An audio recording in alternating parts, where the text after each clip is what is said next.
Okay, we're live. Hi, and welcome to Couples Unedited.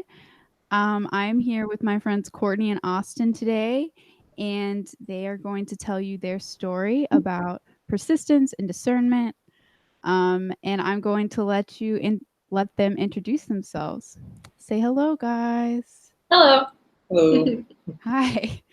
Okay, so if you want to just go ahead and introduce yourselves and tell me a little bit about who you are and kind of what you do, and yeah.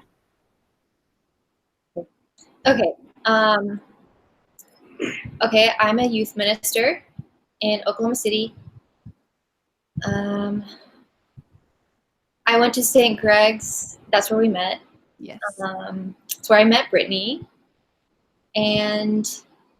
But I graduated from Benedictine College with a degree in theology. I was homeschooled. I have 2 younger brothers. Yeah, I guess it's good. Basic information. Okay. So I went to undergrad at St. Gregory's University. It's where her and I met. Now I currently go to the University of Oklahoma College of Law, and I'm working this summer at the Oklahoma Attorney General's office. Awesome. Anything else? Nothing else is interesting. Okay. I feel like that's not true, but okay. Okay, so first I want you guys to I don't know. First tell me how you met each other and then kind of how you started dating and that's good for now. You want to start? You got it. Okay. It was, I kind of knew of him. I think one of our friends had known both of us, and I think he had sat down to eat lunch with us or something, so I knew of him. And yeah. But the first night where we actually talked was I was sitting alone in the cafeteria. So all of my friends were at DCYC, and he saw that I was alone. And so he came over and he sat down, and apparently that's something he never does because he's a super introvert. So yeah, but we got talking, and he told me his conversion story, and I told him my vocation story. And because at the time I was like, yeah, I know I'm going to be a religious sister. Like, I'm here, I'm on the vocation scholarship, I'm going to graduate the degree in theology, I'll just use that in a convent somewhere. But we ended up talking for I don't know, I say 6 hours, he says 7, so whatever. And then I just wanted to keep talking to him. And at the end of the night, he invited me to go to Whataburger with him, and I was like, inside I was like, I should get sleep, but on the inside I was going, that seems way too much like a date, so I'm just gonna stay here. But after that I went to the chapel that was on the way to my dorm room and sat down, and I looked at the tabernacle, and I just said, what the heck, God? Because now there's this great guy that I know. Yeah. It seems really awesome, and I don't know what to do. Yeah. Yeah. Can you tell me a little bit about how you thought you were called to be a nun and kind of where you were at before you met Austin? Yeah, so when I was about 14 years old, I felt okay. Well, so I was homeschooled, right? So we were reading in our religion books. There was something about vocations, and it said that sometimes we avoid, people avoid their vocation because they're afraid. And I got this weird idea in my head that because I didn't really want to be a sister, I must be called to it, which isn't real. But so I ended up going to my parents on Christmas Day and telling them, I think God's calling me to be a religious sister. And they told me you don't have to know right now. It's okay, calm down, just go through life and see what you desire. And when I was in high school, I went on a nun run. where like we visited this Carmelite convent, and I just saw the joy of the sisters, and I wanted that, and I wanted to be completely Christ, because I had discovered that I could have an intimate relationship with him when I was like about 13. So I had just been growing in that. And about my sophomore year in college, I had gone on another nun run, and I just felt like that's where I needed to be. Like I needed to study theology, and I desired to like be in a community. But mostly I think it was just this desire to be completely Christ and like love people. Yeah. That was at the heart of it. Yeah. So that's what I thought the plan was when I went to St. Greg's. And like my dad would put this little bug in my ear, like, oh, well, what are you gonna do if like he calls you to marriage? And I'm like, that's not gonna happen. Like I know. Like that's not gonna happen. But little did you know. Yeah. So my first semester there when I transferred, I got to know him like halfway through. And at first I was telling all my friends to like not let me spend too much time alone with him and stuff, because I was like, I need to pay attention to like discerning this vocation of being a religious sister. Like I don't want to get distracted. So at first I was like, he's a distraction. But yeah, maybe you could jump in with like how, I don't know, your story. Yeah, how you met Courtney. Yeah. Well, like you said, I knew who she was, but we'd never met. We had similar friends, kind of moved around the same friend circle. And then one day in the cafeteria, she was sitting by herself, so I sat down and joined her. And then we started talking, and then before we realized we're the only two left in the cafeteria. Oh, I forgot about that. And then finally they started turning the lights off, so we got the hint we should leave. And so we went, we kept talking, and I think it was like 6 or 7 hours later, we finally decided to stop. But the first time we met, we talked till the middle of the night. And she was trying to avoid me. Like her intent was to avoid me, but she always failed. I so failed. So, like I'm sure all my friends were like, what is she doing? which means I succeeded. Okay, yeah, whatever. Yeah. And so Oh, sorry. oh, go ahead. I was just gonna ask you, where were you at, like discernment wise, before you met Courtney? Well, I knew I was always called to marriage since I converted. I'm a convert to Catholicism, so I thought about the priesthood like I think every Catholic man does at some point, and nothing. Yeah. I've always wanted children and a family, so that was pretty clear to me. I never wavered on that front. But at the time I met Courtney, I was not looking to date anyone at all. Because I was graduating in 6 months. When we started dating, I was 6 months from graduation, and I had plans to go to a different state, do who knows what. And so that wasn't my intent, but I met her, so then that changed. So I tried to get her to go on a date with me, and she wouldn't. So I sort of tricked her into going into a date. Wait, you actually tricked me? I thought. Okay. So Go ahead. the plan was for a group of us to go to mass and then to lunch afterwards together. Except the only two people of the group that went was her and I. So we went to mass together, then went out to lunch, and I offered to pay.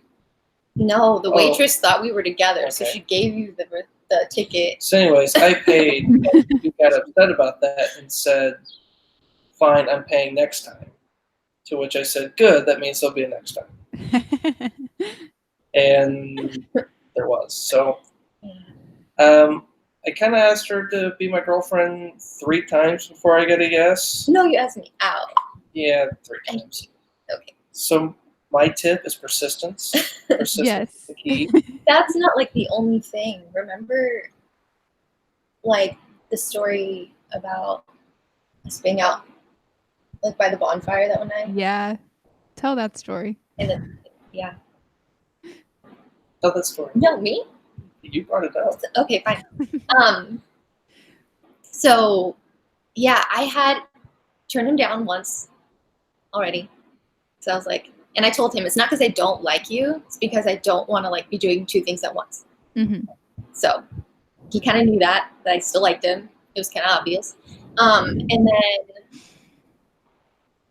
one night after we had like been two-stepping with friends, it was like this university organized bonfire. Everyone had left by then, and he was like, we should check on the fire, you know? And I was like, I don't know why he wants me to check on the fire with him, but okay, like we'll go out there. And we just ended up standing there while it was like slowly waning, and he told me that he just sort of looked at me and he said, you know, I am like new to this and like new to prayer and everything, but after I do the liturgy of the hours at night, I like to just sit and listen and see like if God's saying anything to me. And he was like, I keep having this image pop up in my head of you like in a box, and I'm supposed to get you out, but I don't really know what that means. And I keep like having the same kinds of dreams, and it's been happening for like 2 weeks, and I don't know if you know anything about it or if you can like put the pieces together. He's like, if it's supposed to mean that we should go out or like be in a close relationship, then like I'm open to that. And like I know you already said you didn't want to go out, but I'm just letting you know this. And I was totally caught by surprise. And I think the first thing I said was wow. And the second thing I said was, can I trust you? Because like anybody could, you know, say, hey, I had a dream about you, like we should date. But like I needed to know, like, was this coming from like a place where like this actually happened?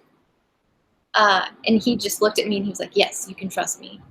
And I just knew, like, seeing him say that I could trust him. And I told him that I needed time because I needed to figure out what it meant. I needed to pray about it. I talked to my mom. I talked to my best friends. And I took about a week. And like throughout that time, just different things kind of pointed out to me that box was like fear of the unknown.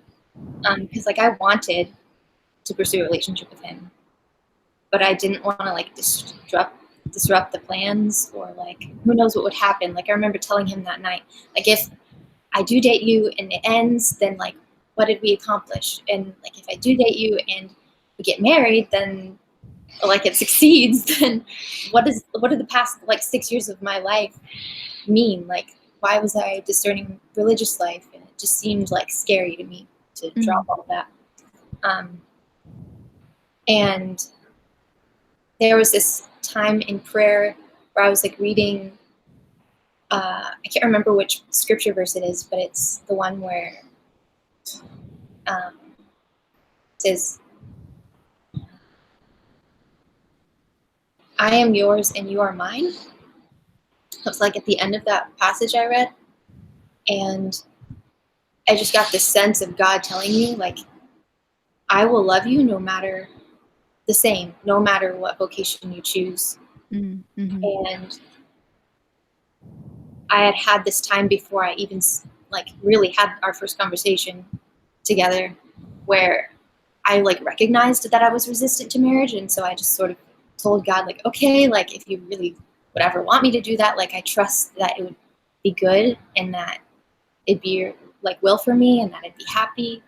And I think that sort of opened doors, and just like there are several little things that sort of, I don't know, convinced me that I should actually give it a shot rather than just keep saying no like I had been and trying to deny everything.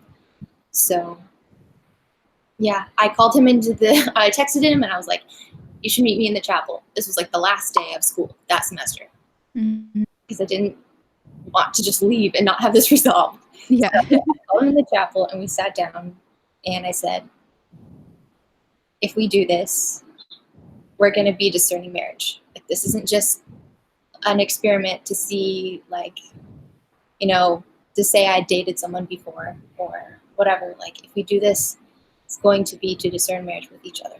And I was like, I don't know what I'm doing. And I don't even know if this is what I like.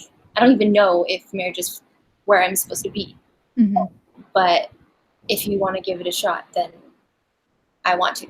And so he was like, yeah, do it. Yeah. Want to pick it up from there? Sure. So I think after that, obviously, we began dating. It's exciting. It's new. You're going on all sorts of dates and having fun times all the time. But then I realized that she still had that same hesitancy she had before we were dating. Hesitancy of still trying to figure out if she's supposed to be in religious life or she's supposed to get married. And that was probably the most difficult hurdle for us to get over because it felt as if she had only had like 1 foot in the relationship and 1 foot out. Because she was always like consistently always thinking about just like dropping me and going to discern religious life. And that's what on my perception, that's what it seemed like, that I could just be disposed of at any moment. She had this backup plan right there ready and set up. Whereas I didn't. She was the only plan I had. So that obviously caused some sense of insecurity with me. But it was very like realized fear. And it wasn't until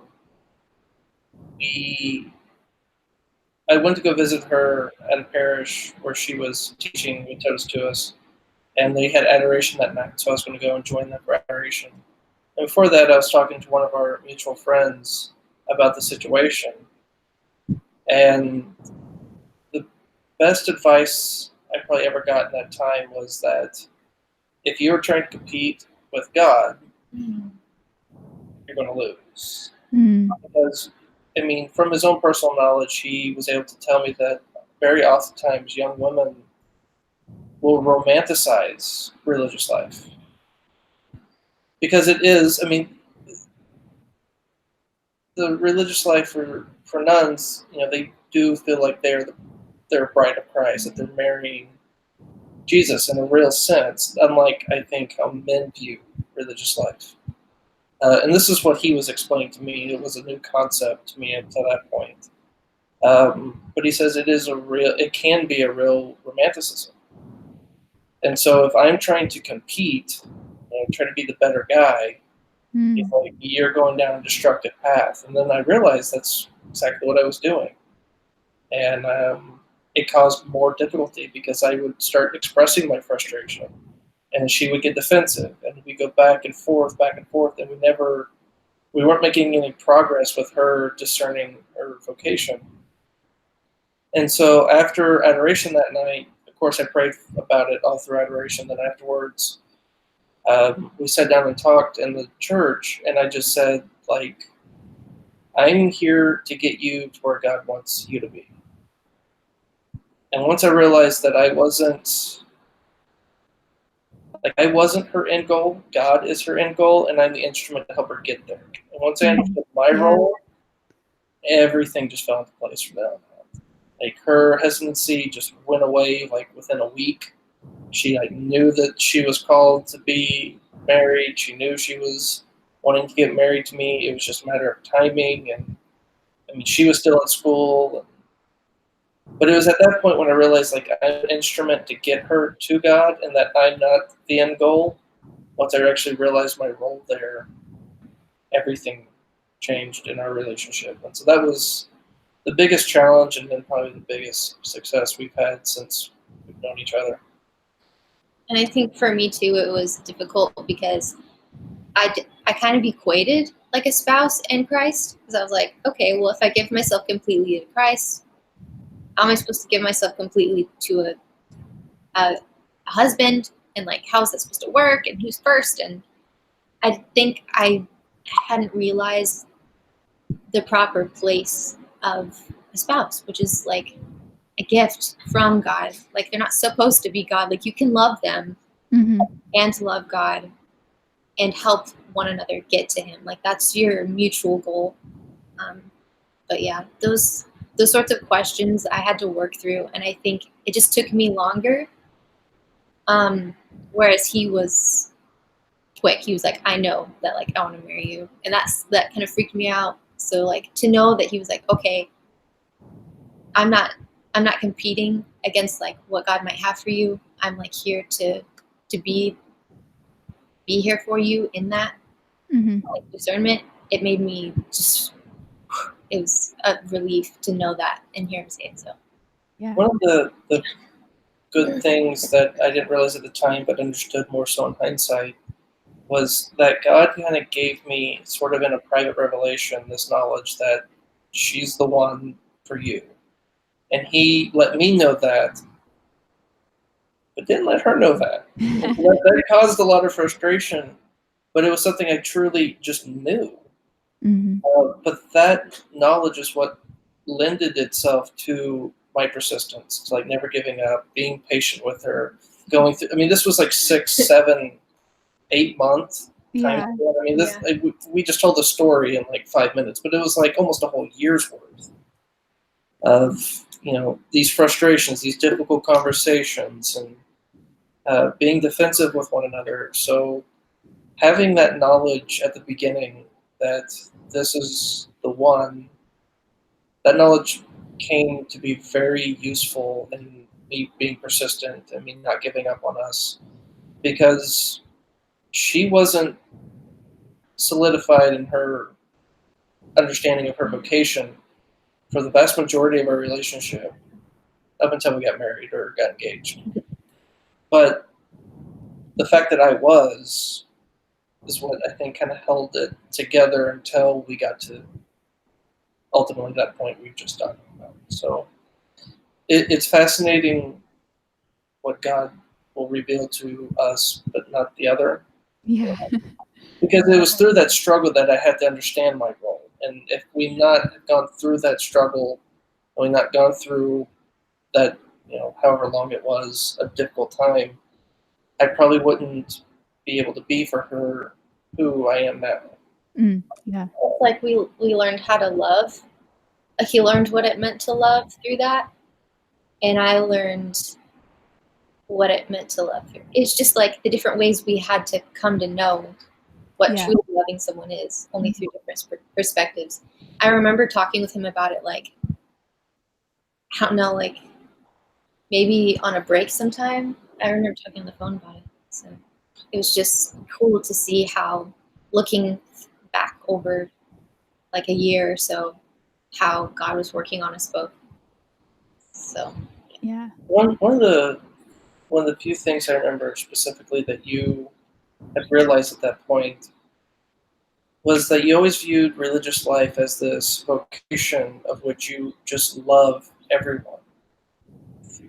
Through the community in the convent or the local community that you're living in, you're just loving everyone. But she understood, like, in marriage, you're not loving as many people, but you're loving one person much further than you ever could. And so it's kind of you're in both vocations. You're called to love and you're called to serve, but it's just in vastly different capacities. Yeah. And it was something she had realized roughly about that same time, which was very beneficial for us as well. Yeah. So tell me how you got from now you know that you want to marry each other, and like tell us how you proposed and how you got engaged. So obviously I knew I wanted to propose to her for a while, but she was still in school. At this point, I was living in Oklahoma City. She was living in Atchison, Kansas, which was about 6.5 hours away. And we would only be able to see each other like sometimes only once a month, and it'd only be for like a day. And so that was a very difficult 6 months.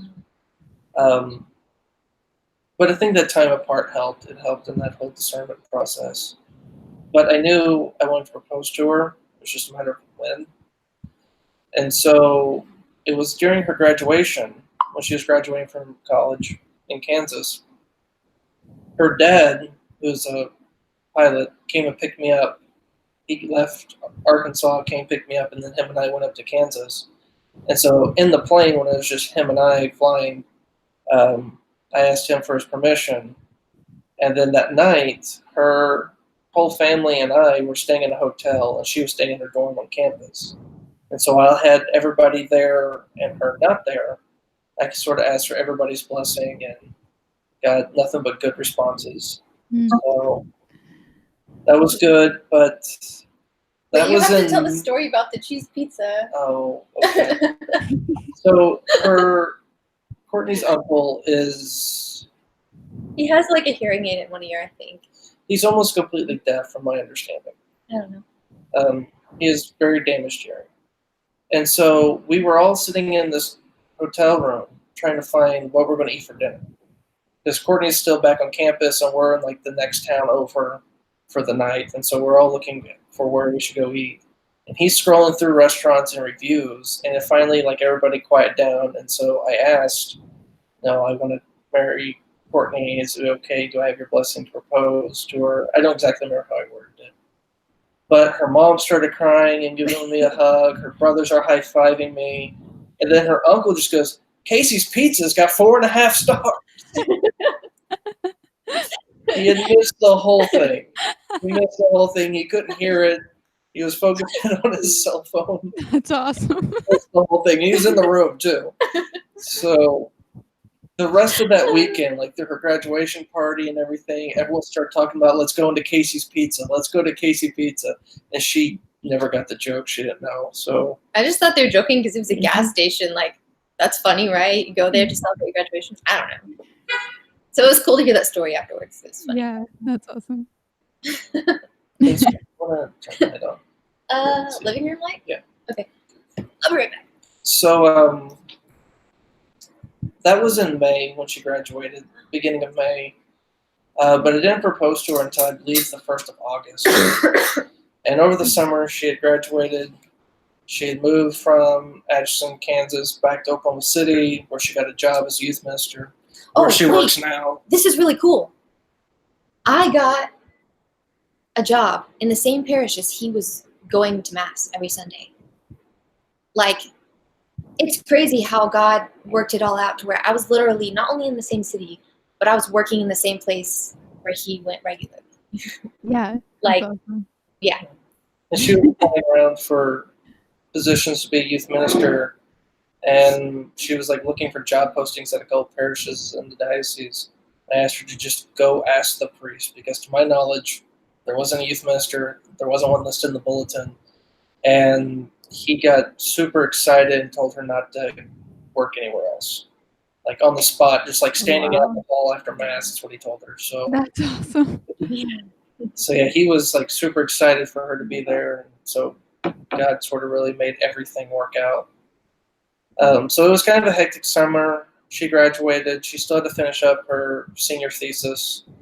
She got a new job. She moved to a different town.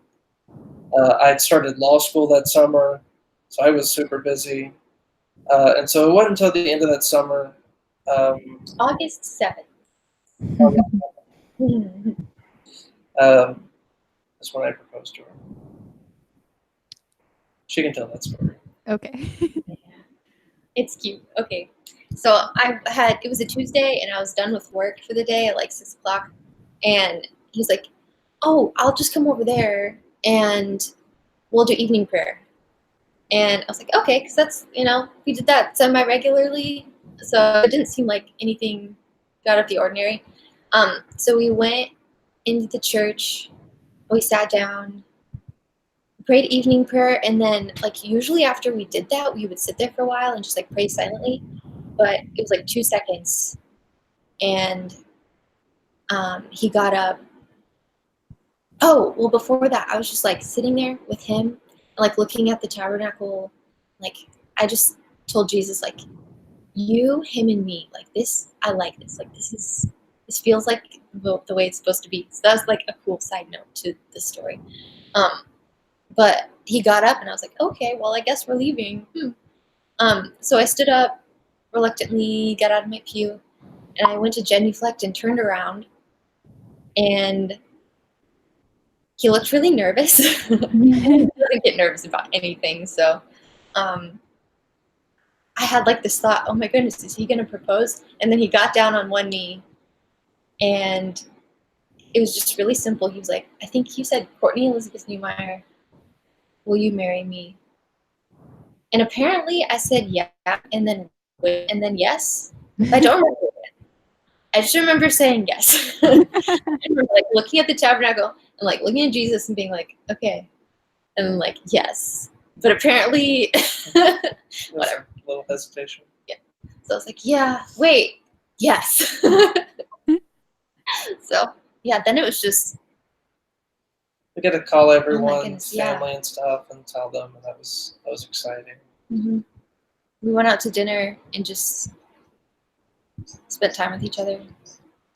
Yeah, it's nice. So another interesting cool note. So she sort of picked out her ring Yeah.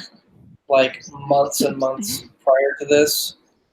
It was like It was in January. Yeah, it was in January she picked out her ring.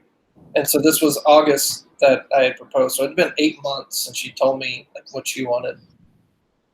But when we ordered her ring, obviously it was expensive.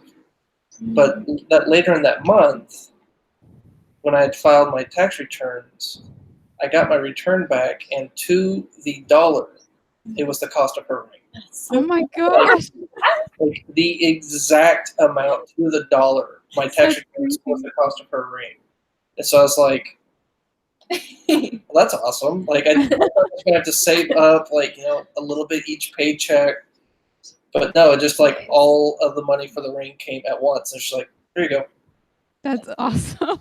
So it was just tons of little things like that just, we always call it like God rolling out the red carpet, just like saying, here you go. Here's everything you need. Yeah.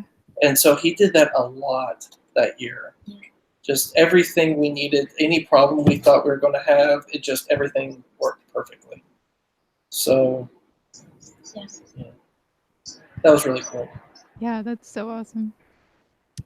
So tell me about a little bit about your engagement and how that was, and then about your wedding and your favorite parts of your wedding.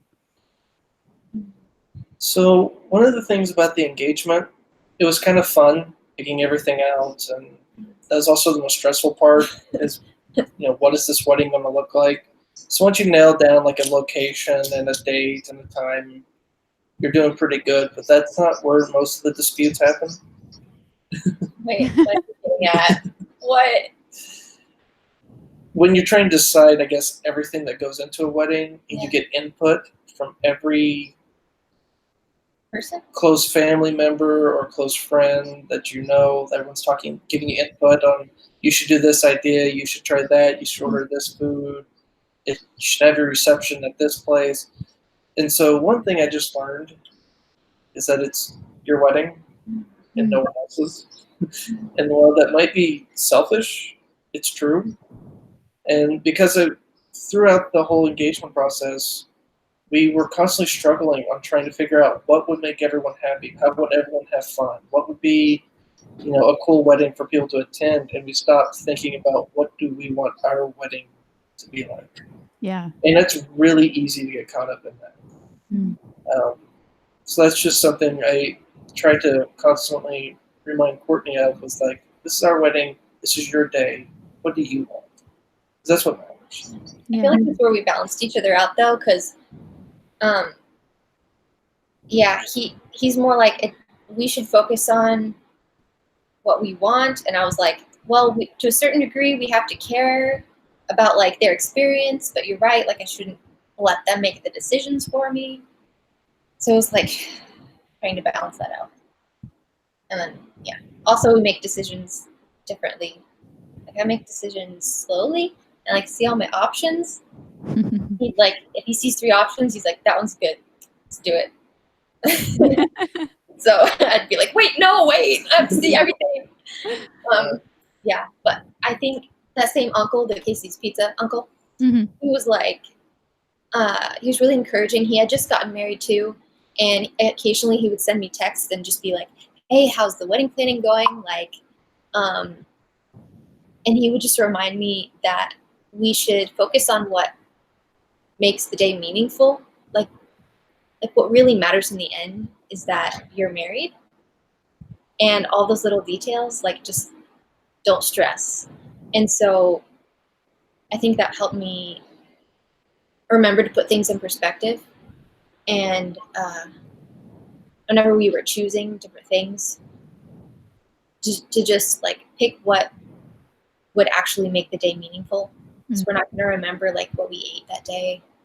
We're going to remember the bigger things, like the readings for our mass, or that sort of thing. And another thing that I'm so glad that we did this.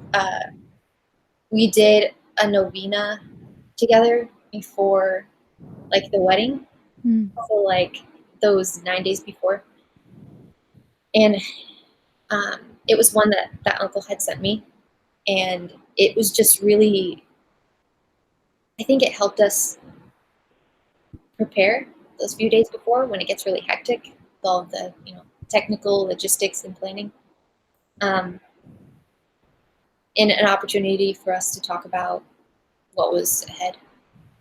So, yeah, that was really cool. That is important. It gave us time to, like, right before our wedding to actually talk about what it is we're about to do, instead of worrying about if we got the flowers and the cake and the dress is tailored. And instead of worrying about all that stuff, doing that novena, like, forced us to sit down every day and just pray together about our marriage and just kind of focus on the important parts there right when it was getting most stressful. So that was definitely something good that we got advised to do. Yeah. Okay, so tell me like some of your favorite like highlights of your wedding. Best day ever. All of it, like such like the most joyful day of my life, just like Yeah. Yeah. For me, like, because she was, tucked away back in the room, and I'm like out front greeting people as they come in, and so I was sort of like socializing, and you meet all your friends and distant relatives, and everyone's coming in from town. I mean, we had people from like 5 or 6 different states come in to Oklahoma for our wedding. And so to me, I was just out there having fun, socializing, catching up with people. And then about like 5 or 6 minutes before it was supposed to start, when everybody went into church, I started getting nervous. Yeah. That's when it hit me. Like when the distractions went away and I realized, oh, that's when I started getting nervous. But it was good. It's great. Well, I think my favorite part was definitely like the mass, like the ceremony and everything. But it's just as soon as I saw him and like my dad and I walked in, it's just like joy and peace just like flooded. And the whole time I just was either like crying or I was smiling super big. My brothers were like, "I've never seen you look so happy ever." It was amazing to have everybody that we love there. Like that's such a gift. And then to like hear those readings that we picked out that like spoke about like our goals in marriage, the homily, and like Father Boniface accidentally quoted JP2, which is like our patron saint of our marriage. Tell them about like how JP2 is like the patron saint of your marriage. Yeah. Yeah. Well, I think the first thing that I noticed was like a little bit into our dating. I think this was even a couple weeks into dating. He got this book, and it had different different quotes from saints in it. And one of them was from JP2, and it was actually the quote that we put in our program for the wedding. Hopefully I can remember it correctly. But the first, like the entire time we were dating, like everywhere we went, there was a poster of JP2, there was a picture, there was a quote, there was one of his books or encyclicals. Everything. Everywhere we went. Mm. And it's just like, I never noticed any of that stuff before. I mean, we went to a Catholic university, but there was one time we went to a bar downtown Oklahoma City, and I look up, and on a pillar in the middle of the bar is a photograph of JP2. It was an Irish pub, and it had a picture of JP2 on the wall. Nothing else Catholic in the entire bar, but just right there at eye level, right where we could see it. And it was just like, I got kind of creeped out for a little while. She thought it was really neat. I started getting. I knew about saint stalking already, so I wasn't creeped out. But Yeah. But the quote, just like at first, I was like, "Oh, it's a quote by JP2," and it was just like one of those little signs, like that he was with us. And then the more and more we grew in relationship, the more the content of that actually applied to everything, because it's basically saying, don't be afraid of the sacrifice it takes to love, of what love demands. So in those Don't be afraid of moments, what love demands, I think is what it is. yeah. So like, don't like, whenever things do get hard and you don't have those feelings, and you choose love, and you choose the other person before you, or just when it's really difficult, that's where it matters most, and that's like where God gives you that grace. So yeah, that was just super cool. And then I, like, over the summer one time, we tried to read Theology of the Body together, which was fun. Like, we're so different and think about things, and like through like different processes, so we could add things that the other person would think of. But it's a huge book. We did not get all the way through it, but it was cool. Whatever we read. So, Yeah. That's awesome. Okay. Any other stories about your wedding that you want to tell? oh wait, I have a story. Okay. It's kind of like, because I had been doing this devotional for Lent, and our wedding was in the middle of Lent, so It was the first week of Lent. well, Anyways. I guess so. Yeah, you're right. It was like a week into Lent. And the devotional was a Blessed is She one, and it was like titled To the End, from a verse in John. I think it's chapter 11. But it's how like Christ loved us to the end, to the ultimate sacrifice on the cross. And so Fia was the one who gave a toast, like at our reception, and she ended it with the words "till the end." And just to have those two things parallel, like, she had no idea what she was like, that would make that connection with me. But it was cool because during that devotional, I had been preparing, like, I want to love like Christ loves, to the end, and to have her say that was just like so cool, like such a cool connection, like encouraging us to love to the end, and that's kind of cool. Yeah, that's awesome. Cool. Okay, well, tell me about marriage and how it's been. You guys have been married for how many months now? Almost 3. Yeah. Almost 3. Yeah. Wow. Yeah. Well, still Seems like a few one more days. in there. Yeah. Long and short. You wanna start? So, I guess we can do highs and lows. Okay. Let's do it. So the highs of being married is that we no longer have to say goodbye at the end of the day. So good. So that was getting to be really annoying. Oh, I gotta go home now. Or it's like, now we just go in the next room and go to bed. So it's nice that we don't have to say goodbye anymore. It's nice that we start and end every day together, even though some days it's the only time of the day we get together. Because we are so busy and we're running on different schedules. It's always a blessing. It's always a high to like get to begin and end your day together. It's also kind of nice to like divide chores. you only have half the responsibilities. But you have we take on each other's responsibilities, but then we like divide and conquer. So you know what I mean? Yeah. It's like more but less. Yeah. And another thing, I don't know if this is really a low, but sometimes it can be. We take on each other's frustrations. So, like, when she's having a good day, I'm having a good day. And when I'm having a bad day, she's having a bad day. Because we take on each other's frustrations with, if it's work, if it's school, if it's, whatever it is. We take on each other's joys and burdens together. And so sometimes that can be difficult. But it's always, I think, a good thing because we're doing it together. Like you're not alone, you're not carrying a burden or celebrating something by yourself. We always do it together now. So that's whether it can be a high or a low. But when it's a low, sometimes it's like, man. I think I mean, in a sense, it can be a low because like a bad attitude can rub on another person. Yeah. But I think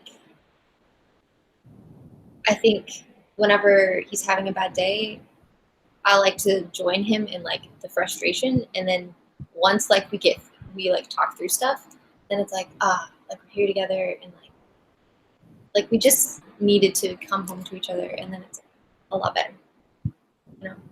We just enjoy time. I think one of the other difficulties is we're both introverts. We both really value our alone time. Mm. Like, we love spending time together, but we also want to spend time alone sometimes. And so sometimes she wants to be alone and I don't, and vice versa, because we run on different schedules. And so sometimes that's like I just like want to sit on the balcony and just be my myself, listen to music. And she wants attention. She wants me to like go hang out with her, watch a movie with her, or whatever. And so sometimes you just like, gets in a situation where you can't have both. So yeah, I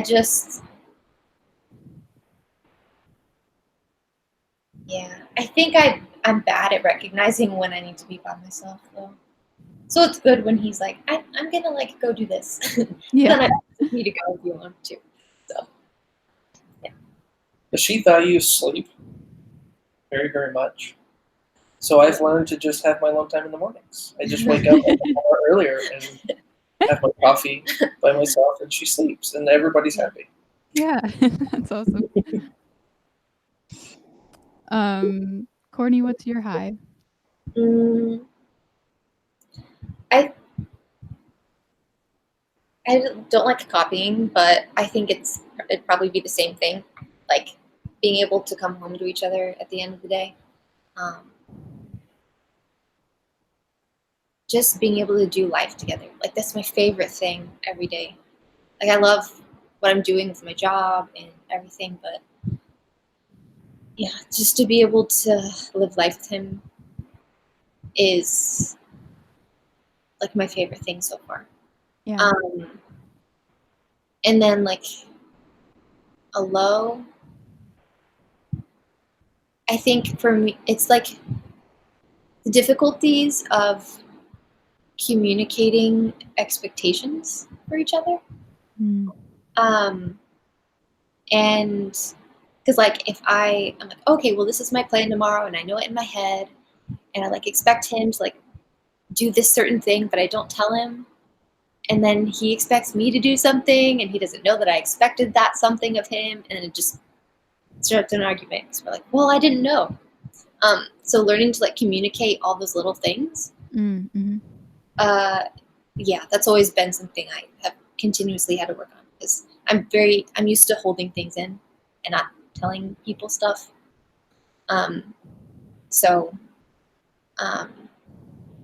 yeah, getting used to that, and then also I can get defensive sometimes. And it's like these little things that you learn through being in a relationship with each other, where it's like, oh, I need to work on that. Yeah. Like God just sort of brings those things to the surface. Like, okay, like let me teach you here. Be gentle with yourself, but yeah, also be aware of this and how you can love that person better. But that's also the joy of being married, I think. Being able to figure out how to love that person better and like adjusting to that and growing through that. That's what I love. Like that's what it is. It's this school of love, right? So Yeah, harking back on the expectations thing, you learn that nothing is obvious in marriage. Because what you think is obvious, other people don't. And so when you have an expectation of someone to just like understand that this is how that works, or this is what you expected this thing to go, and you just take it for granted, you just take it for obvious because maybe that's the way your parents did it, and that's just how it's done.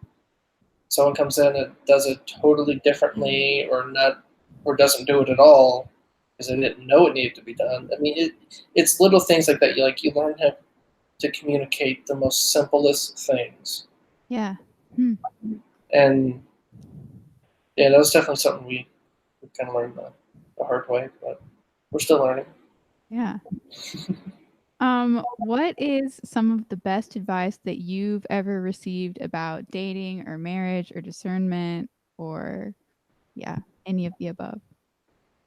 So when we got married, my aunt gave us a unique gift. And her gift to us was a letter of advice that she had learned over her life. That's so awesome. right? And one of the things that I noticed in that letter that really stuck out that I'd never heard anywhere else before was simply don't ever ridicule your spouse in front of other people.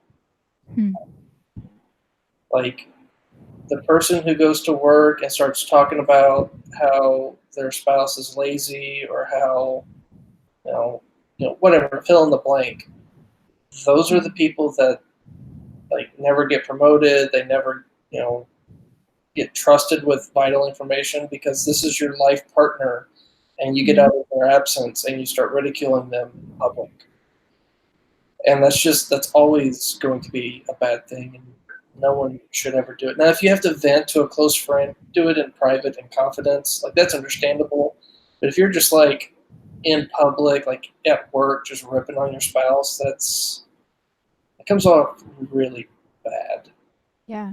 And I had never noticed it until I read that letter, and then I started noticing people doing it, like at social gatherings, and then now it just kind of rubs me the wrong way, and it's something I'm always conscious to not do.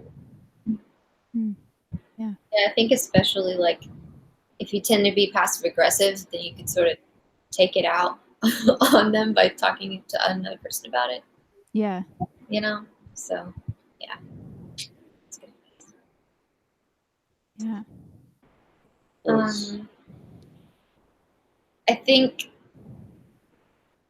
I've learned, at least for me, a good piece of marriage advice from watching my parents grow the past few years and just growing in relationship with Austin is to always communicate. Like if you have a plan, if you have a need, if you have a desire, if you have an expectation about something, like just talk about it. If you are hurt, tell them, talk through it. That's how you're gonna avoid a lot of conflict, and that's how you're gonna grow in closeness. Just think about like we can't know anyone without communicating with them. Like even in prayer, that's what we're doing with God. Like that's how we come to know Him. So communicate. Yeah, not always the best, but definitely something I remind myself of often. And then with vocations,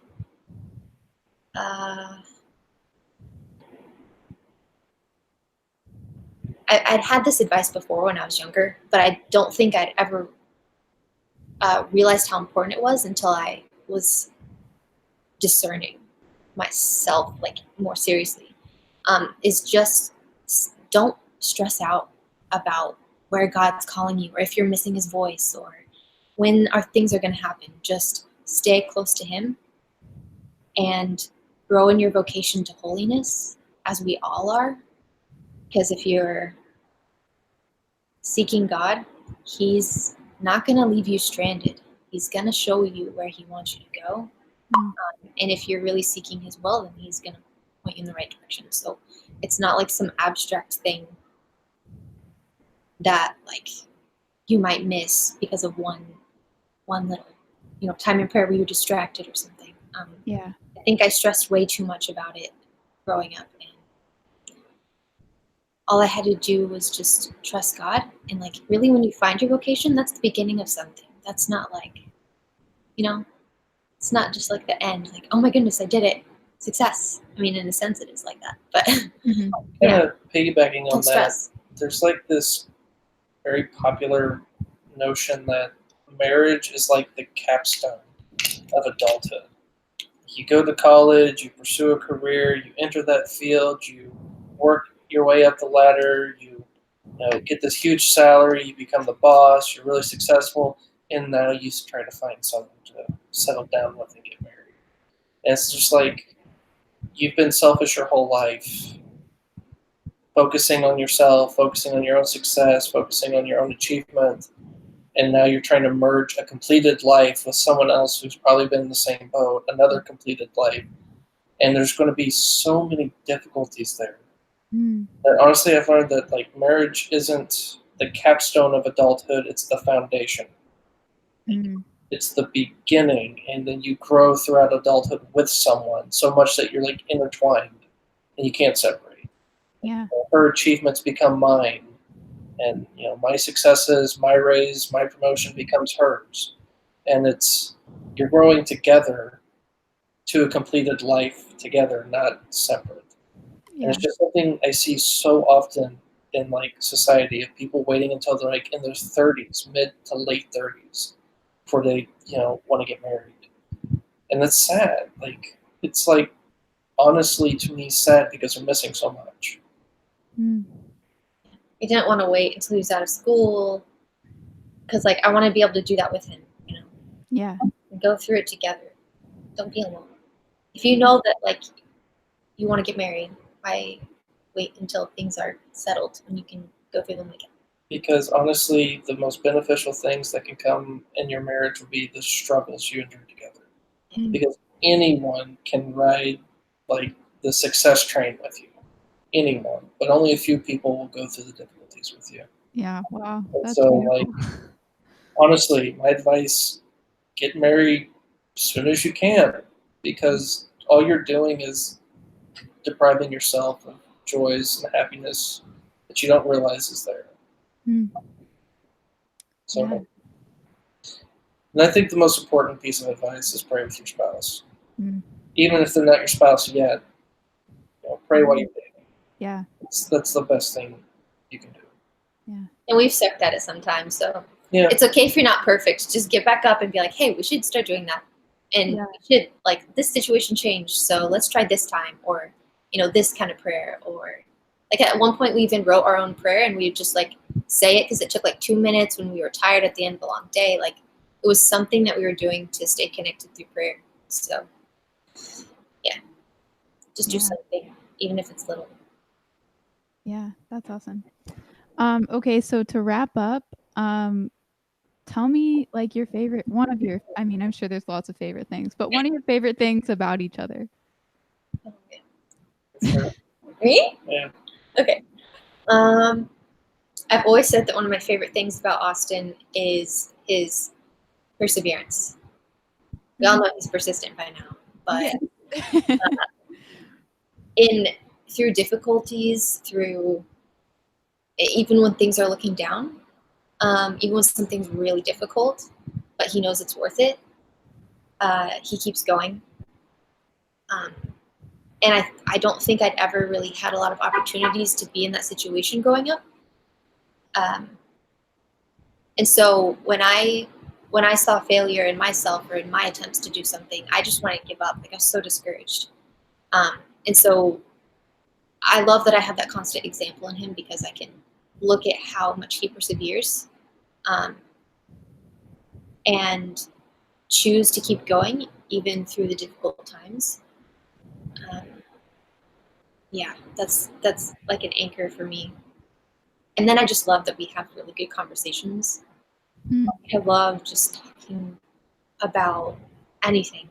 Like we could go like on and on about some random like philosophical, theological, whatever thing. And yeah, that was like one of the first things that attracted me to him, was that we like arrived at the same conclusions um, about these things, that we had the same values, but we came at them from different perspectives. And I could always like gain something and learn something and give something when we would talk about things. So Wow. That's awesome. So probably one of my favorite things about her is how genuine she is. Mm. Like, Yeah. yeah, you just know. It's so hard to describe. It's like the best way I've been able to describe it. Yeah. You will not get a courtesy laugh to a bad joke from her. You have to earn her laugh. What? Wow. It's something I've learned. I'm a people pleaser too, so sometimes I might give you a courtesy. Like, there's just like nothing artificial. Like, I don't know. So many people, like, they put up a facade, they put up a wall, they put up this presentation of what they believe you want to see, and she doesn't do that. Yeah. I mean, you see her and like her pure sense all the time. Yeah. And it was such a breath of fresh air, because so many people don't do that. They just have this idea of what everybody wants to see, what they want to hear, what they want to be told. And she doesn't do that. She's just her. And she tries to please people, but she will like never do it in a way that betrays her own genuineness. She'll never do it in an artificial fashion. And to me, that's really unique. So Yeah. That's awesome. Well, thank you guys for being on here and sharing your story. You guys are so awesome. You have no idea. Thanks. You're awesome too, Brittany. Oh, thank you. Yeah, so thank you to anybody that's watching this, if you're watching this. And if you missed this, it'll be up on Spotify, Apple, everything tomorrow morning probably. So yeah. And I love you guys both. You guys are awesome. Okay, I'm gonna tell everyone bye, and then I'll talk to you guys after. Bye, everyone. Bye.